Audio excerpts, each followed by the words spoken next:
Street food. Welcome to Street Food, new snacks every Friday. As I've mentioned before, Xi'an is famous for its history, so I figure it's probably about time we get off campus and check out probably one of the most prominent features of the downtown landscape, Zhonglou, aka the Bell Tower.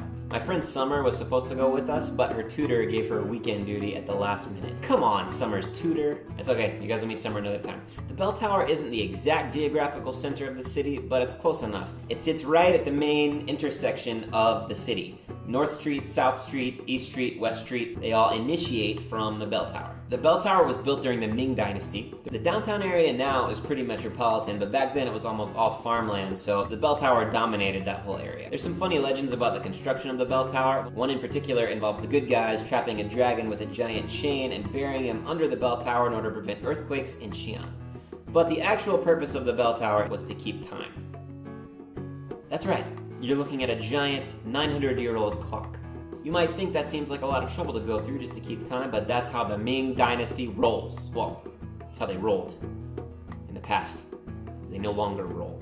Anyway, they'd ring the bell at certain times of the day to, people around would know what time it was. The bell tower is pretty impressive from a distance, but up close there's also a lot of attention to detail. It's full of wooden relief carvings with descriptions. Searching plum blossom after big snow. Tao Qian loves chrysanthemum.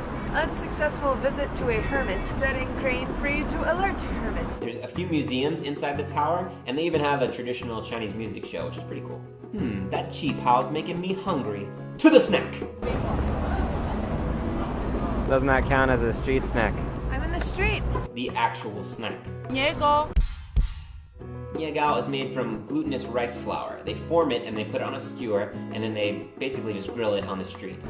The savory one they'll dip in the usual gravy and spice. I prefer the savory one to the sweet one, but they're both pretty good. The outside's pretty crispy, a little tough, and the inside's really soft. A massive glutinous rice on a skewer. They fry it on the street right next to these hot dogs. More like not dogs. We're gonna have to work our way up to those, okay? I don't want to die of an intestinal parasite 4 episodes into my series.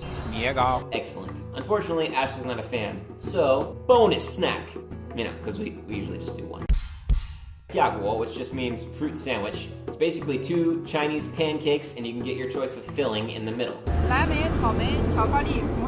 They make some sweet Chinese pancakes on the street. Actually, they're very similar to Western pancakes. They're fluffy, they're light and sweet. Tastes like 2 pancakes with some chocolate in the middle. They apply the filling with a brush, and unfortunately, in this case... What is that? Hair?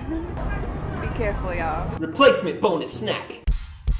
These little guys are called danta. It's interesting that she called it danta because that actually means egg tart, and these are nothing like traditional Chinese egg tarts. These are really interesting. They're fried.